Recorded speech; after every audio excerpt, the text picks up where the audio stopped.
I'm talking to a very terrific man, Modi. একেই বলে ইটের বদলে পাটকেল, আর পাটকেলের ঘায়ে এখন তুরীয় অবস্থায় পৌঁছে গিয়েছেন মার্কিন প্রেসিডেন্ট ডোনাল্ড ট্রাম্প। ঘোরের মধ্যে অনেক কথাই বলে ফেলেছেন আমেরিকান রাষ্ট্রপতি। আমেরিকান রাষ্ট্রপতির এমন ভোল বদলে হতবাক বিশ্বের কূটনৈতিক মহল। কি এমন হলো আমেরিকান রাষ্ট্রপতির যে তিনি রাতারাতি নিজের ভোল বদল করছেন? কূটনৈতিক মহলের একাংশের অভিমত, আসলে ট্রাম্পের নাকি জোর ঝটকা লেগেছে, তাই নাকি এমন ভোল বদল। চীনের সম্প্রতি একই ফ্রেমে রাশিয়ান রাষ্ট্রপতি ভ্লাদিমির পুতিন, চীনের রাষ্ট্রপতি জিনপিং আর ভারতের প্রধানমন্ত্রী নরেন্দ্র মোদীকে দেখে ট্রাম্পের ভুল ভেঙে গিয়েছে। যে আমেরিকান রাষ্ট্রপতি একেবারে রণংদেহী মেজাজে ভারতের উপর দিকবিদিক জ্ঞান শূন্য হয়ে চাপিয়েছিলেন 50% শুল্ক, সেই ট্রাম্পই এখন রাতারাতি সুর নরম করলেন। বিশেষজ্ঞরা বলছেন আমেরিকান রাষ্ট্রপতি অবশেষে বুঝতে পেরেছেন ভারত, রাশিয়া ও চীন একজোট হয়ে ইউরোপের বাজার দখল করবে, আর অন্যদিকে ইউরোপ, চীন এবং ভারতের বাজারে আমেরিকান পণ্য রপ্তানি কমবে। রাতারাতি কমে যাবে আমেরিকায় আয়, তাই তড়িঘড়ি ড্যামেজ কন্ট্রোলে নামলেন মার্কিন রাষ্ট্রপতি। রীতিমতো এক্স হ্যান্ডেলে পোস্ট করলেন ভারতের প্রধানমন্ত্রীর সঙ্গে তার দীর্ঘদিনের বন্ধুত্বের কথা। প্রধানমন্ত্রী মোদীকে যেভাবে টেরিফিক ম্যান বলেছিলেন, ঢোক গিলে নিলেন সেটাও। I think Prime Minister Modi obviously attaches enormous importance to our partnership with the United States, and where President Trump is concerned, he's always had a very good personal equation with President Trump. But the point is, look, we are engaged, we remain engaged with the United States, and at this time, you know, I can't say more than that.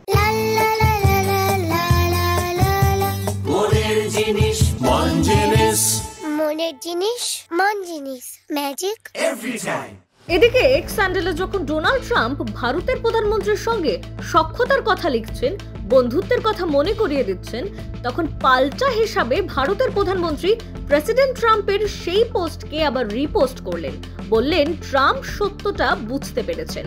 ইতিমধ্যেই আমেরিকার আদালতে ও পার্লামেন্টে ট্রাম্পের শুল্ক নীতি যথেষ্ট সমালোচনার মুখে পড়েছে। সেটা দেখেই তড়িঘড়ি মার্কিন সুপ্রিম কোর্টে দৌড় দিয়েছেন ট্রাম্প প্রশাসনের কর্তারা, যাতে প্রেসিডেন্টের নাক না কাটা যায়। অনেকে বলছেন এটা আসলে অনেকটা সেই টুনি পাখির গল্প, যেখানে ভারত, চীন ও রাশিয়ার রাষ্ট্রপ্রধানরা টুনটুনিয়ে প্রেসিডেন্টের নাক কেটে দিয়েছেন। তাই তো হোয়াইট হাউসে প্রেসিডেন্টের গলায় ধরা পড়লো অন্যরকম বিবৃতি। I'll always be friends with Modi. He's great Prime Minister. He's great.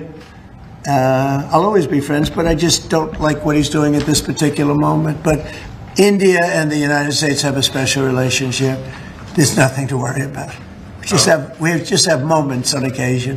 How are trade talks going with India and with other countries that you haven't reached a trade deal with, Secretary of State? They're going great. Other countries are doing great. We're doing great with all of them. We're upset with the European Union because of what's happening with not just Google, but with all of our big companies. They just, hit them with these unbelievable fines.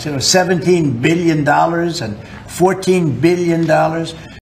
শারদীয়ার আগাম শুভেচ্ছা জানিয়ে ঘোষণা করছি, প্রতি বছরের মতো এবছরও এই ওয়ার্ল্ড অফ ওমেন অর্গানাইজেশন প্রচুর জমকালো শাড়ি, জামাকাপড়, পাঞ্জাবি, কুর্তি, বিভিন্ন অলংকার, বিভিন্ন কসমেটিক্স, ঠাকুরের পোশাক, গৃহস্থালী দ্রব্য সামগ্রী আরও অনেক কিছু নিয়ে হাজির হয়েছে সম্পূর্ণ মহিলাদের দ্বারা পরিচালিত আগমনীর হাটে।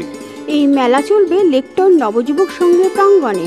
মনে রাখবেন 5, 6, 7 সেপ্টেম্বর। কেউ বলছেন বিলম্বিত বোধ হয়, কেউ আবার বলছেন জোরকা ঝটকা ধীরে সে লাগা। সব মিলিয়ে শুল্ক নীতিতে ঘরে বাইরে বেকায়দায় পড়ে মার্কিন প্রেসিডেন্টের দশা অনেকটাই এখন ছেড়ে দেমা কেঁদে বাঁচির মতো।